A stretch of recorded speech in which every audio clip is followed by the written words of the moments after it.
আর BJP নেতা দিলীপ ঘোষ আজকে খড়গপুরে দাঁড়িয়ে পুলিশকে বয়কটের কথা বললেন, বয়কটের ডাক দিলেন পুলিশকে। পুলিশের পরিবারকেও বয়কটের ডাক। আরজি করে তাণ্ডবের প্রতিবাদ, খড়গপুরে বিজেপির প্রতিবাদ থেকে বয়কটের ডাক। কি বললেন দেখুন। আজ পুলিশকে বয়কট করার দিন এসছে। এই অত্যাচারী ধর্ষণকারীকে বাঁচাচ্ছে কিসের স্বার্থে চাপা দেওয়া হচ্ছে? কি তথ্য লুকোবার জন্য ওই রুমটা ভেঙে ফেলা হচ্ছে? ডাক্তারদের সুরক্ষা পুলিশ দিচ্ছে না, তাই পুলিশকে বয়কট করার দরকার আছে। আমি ডাক্তারদের বলবো, আপনারা পুলিশকে এবং তার পরিবারকে চিকিৎসা তারা বয়কট করুন, তাদেরকে কোনো পরিষেবা দেবেন না। বয়কটের ডাক, পুলিশের পরিবারকেও বয়কটের ডাক, কোনো পরিষেবা না দেওয়ার ডাক দিলীপ ঘোষের। আমরা অবশ্যই তৃণমূল কংগ্রেসের নেতৃত্বের সঙ্গে কথা বলার চেষ্টা করব, কারণ পুলিশের পরিবারকেও বয়কটের ডাক দিয়েছেন দিলীপ ঘোষ।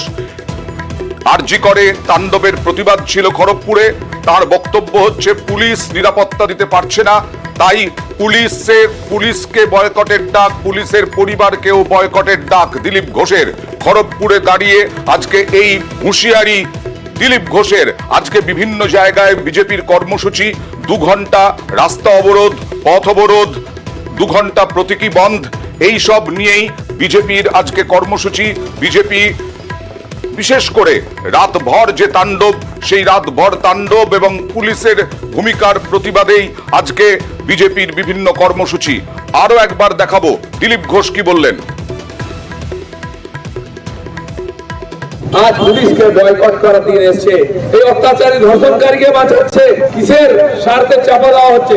কি তথ্য লুকোবার জন্য ওই রুমটা ভেঙে ফেলা হচ্ছে? ডাক্তারদের সুরক্ষা পুলিশ দিচ্ছে না, তাই পুলিশকে বয়কট করার দরকার আছে।